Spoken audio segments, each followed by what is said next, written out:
pour moi, il y a deux sujets. Il y a un premier sujet qui est accompagner les sites qui sont dépendants du diesel pour les diversifier. Et il y a un deuxième sujet qui est accompagner individuellement les personnes.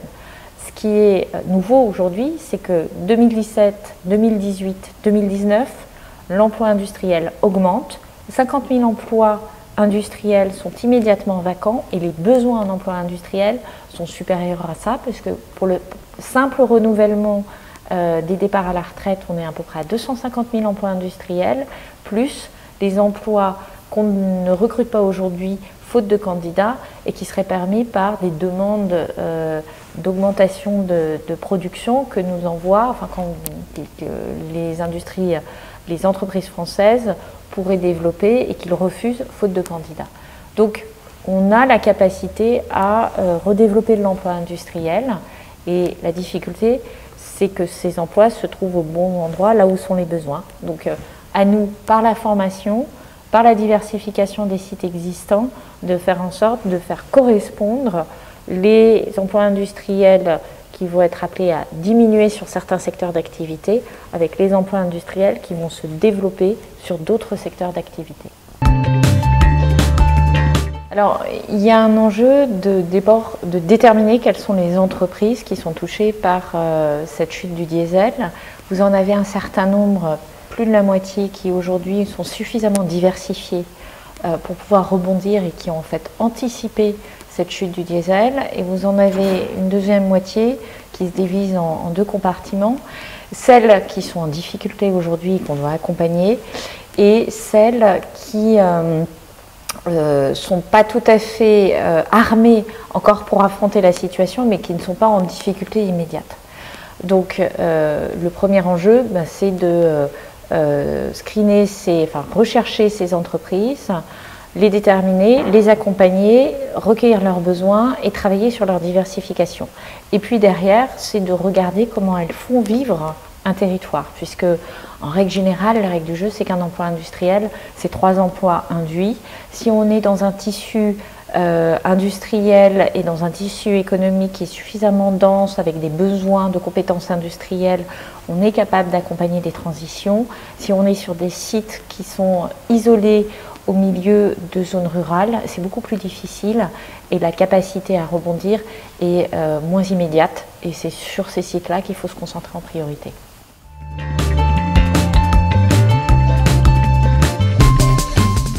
Plusieurs leviers. Le premier levier, c'est ce qu'on a fait, c'est d'avoir une claire vision en gestion des compétences, des emplois qui sont concernés et de passer d'une vision nationale à une vision territorialisée.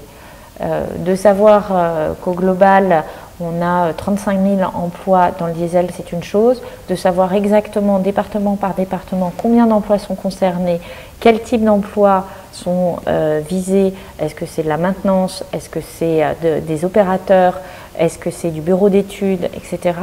C'est une autre chose et c'est ça qui va permettre d'agir. Deuxième sujet sur cette base-là, accompagner les entreprises, je l'ai dit, pour se diversifier. Nous avons un fonds diesel doté de 18 millions d'euros qui vise à investir dans des projets de diversification des entreprises et il est important que les entreprises fassent remonter leurs projets. Aujourd'hui, il y a 2 projets qui sont financés, on peut aller beaucoup plus loin, me semble-t-il. Troisième sujet, accompagner les entreprises qui n'ont pas forcément anticipé des possibilités de diversification dans leur réflexion sur la diversification. La plateforme automobile a accompagné une vingtaine d'entreprises dans des diagnostics. Vous savez qu'il y a 49 entreprises aujourd'hui qui sont plus spécifiquement en difficulté à cause de ce problème du diesel. On peut aller plus loin, on peut étendre le dispositif et en tout état de cause, là aussi, il faut agir et se saisir du dispositif.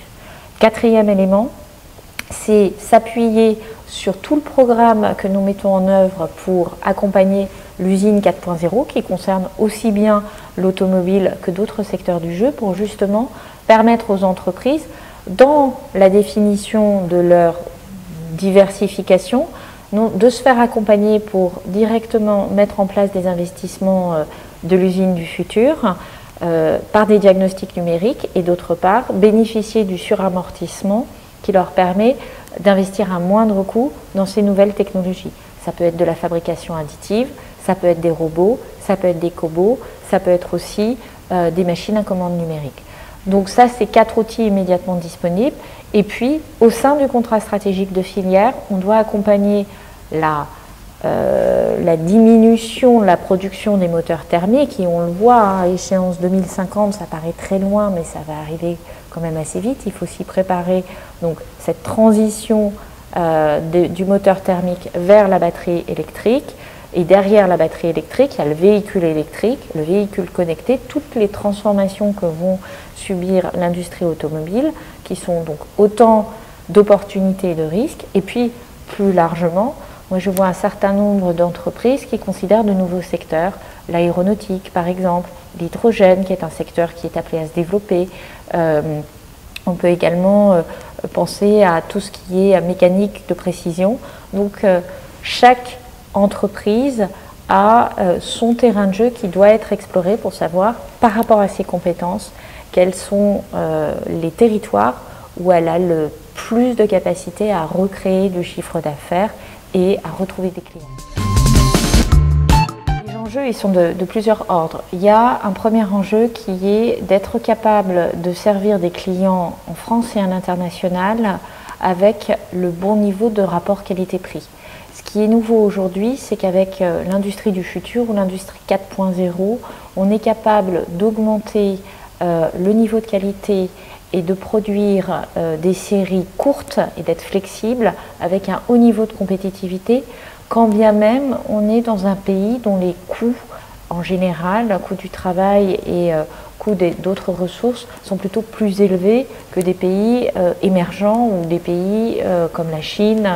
Et donc ça, c'est très intéressant pour la France parce qu'on a les capacités techniques et d'ingénierie pour être très bon en industrie 4.0 et on a, je dirais, le marché européen qui s'offre assez naturellement pour des productions françaises. Et c'est pour ça qu'on peut commencer à relocaliser en France. Pour l'emploi, cela veut dire aussi une montée en compétences. Alors certes, on peut dire que ça va diminuer le nombre d'emplois. C'est vrai que sur une ligne de production, ça diminue le nombre d'emplois, mais si on gagne des parts de marché, on peut rééquilibrer ça, et rééquilibrer ça avec des emplois, avec plus de compétences induites, donc une meilleure rémunération et une employabilité qui durera plus longtemps. Et on n'a pas besoin, pour monter en compétences, d'avoir nécessairement un parcours académique extraordinaire. Il faut bien connaître son produit. Quand on est un bon professionnel et qu'on est formé progressivement sur des machines à commande numérique et sur de nouveaux processus, ça fonctionne bien. En tout cas, on a pas mal de cas d'école qui montrent que ces montées en compétences peuvent être fondées sur des professionnels qui connaissent très bien leurs produits et très bien les attentes de leurs clients.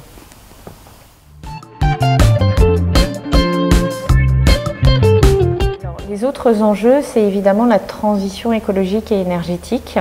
Là aussi, c'est un enjeu qu'on va traverser. En fait, ce qui est en train de se passer, c'est qu'on transforme notre manière de produire, qui est quand même issue des années 50, voire de la révolution industrielle, en une autre façon de produire. C'est à la fois très exaltant, mais très inquiétant. Et c'est toute cette transition qu'il faut accompagner. On a mentionné le cas du diesel, mais il y a d'autres sujets, le plastique, la chimie, tout ce qui est transition aussi en termes d'intensité énergétique. Et c'est ici et maintenant qu'il faut le faire. Comment on fait? On innove, on investit dans les chaînes de valeur stratégiques. Je prends l'exemple de la batterie électrique, mais c'est aussi les nanoélectroniques, l'intelligence artificielle. On forme de plus en plus de personnes. On a notamment dans le numérique énormément d'emplois à prendre et il faut accompagner ces transitions-là aussi. Et dès que vous avez des personnes qui ont de la rigueur, de l'habitude de travailler des process, de l'habitude de travailler des données, vous avez une capacité à acquérir ces compétences-là. Et puis, on a aussi des enjeux de compétences de manière générale. Il y a des compétences, je dirais, anciennes, entre guillemets, comme la soudure, qui nous manque aujourd'hui cruellement, et des compétences nouvelles, que ce soit sur le numérique ou la transition écologique énergétique. Donc ça, c'est nos gros enjeux pour maintenir l'industrie sur les territoires et la redévelopper, parce que notre conviction, c'est qu'aujourd'hui, on a une capacité à redévelopper l'industrie, précisément parce qu'on redevient compétitif en France et qu'on a aussi beaucoup d'atouts de logistique, d'infrastructure, de qualité de formation, que ce soit technique, et d'énergie décarbonée, et que tous ces atouts, il faut aussi les utiliser pour être compétitifs par rapport à nos voisins européens et même par rapport aux nouveaux pays grands producteurs qui aussi sont en train de monter le niveau de vie et donc convergent un peu vers nos modèles. C'est plutôt bon signe.